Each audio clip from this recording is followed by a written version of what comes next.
Siopaw, siomai, pizza at burger pangkaraniwang pangtawid para sa pangkaraniwang gutom. Para naman sa mga naghahanap ng hindi ordinaryong snack time, may hamong naghihintay sa inyo sa isang garahe sa Bonifacio Global City. Tuloy kayo sa Garage 88. Kami may pinakamalaking burger in town. We call it the 12-wheeler burger.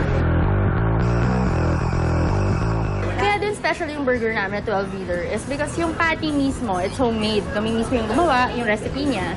So yung patty, it's 12 inches yung diameter. Plus, it's almost a kilo Yes. ground beef. Pwede siya for mga 10 to 12 na tao. Kung nagtitipid ka, pwedeng hindi mo siya bayaran. Pag naubos mo siya in 20 minutes, it's free. We call it the 12-wheeler burger challenge. Wala pang, marami nang sumubok ng challenge, pero so far, wala pang nakakagawa. Timer!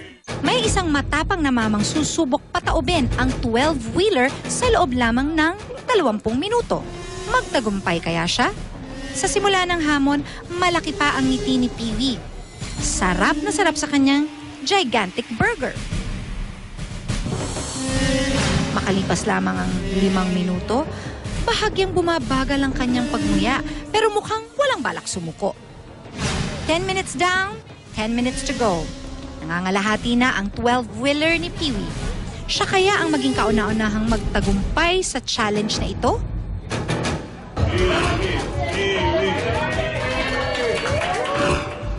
"14 minutes into the 12-wheeler challenge, tila malasimento na ang bigat ng bawat slice ng patty sa tinidor ni Peewee. Halos hindi niya na ito maisubo.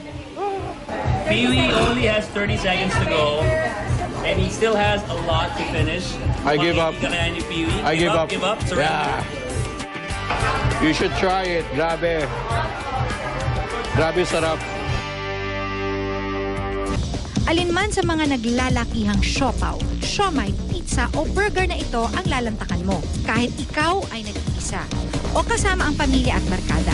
Tiyak na hindi ordinaryong merienda trip ang may experience nyo.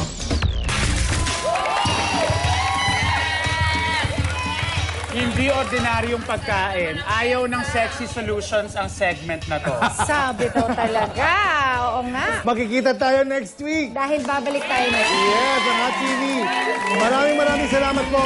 Sa lahat ng fans, ni Regine, ni Mon, and RPT. I love you. Salamat sa La Churva. Thank you. See you next week. Dito po sa Hot TV.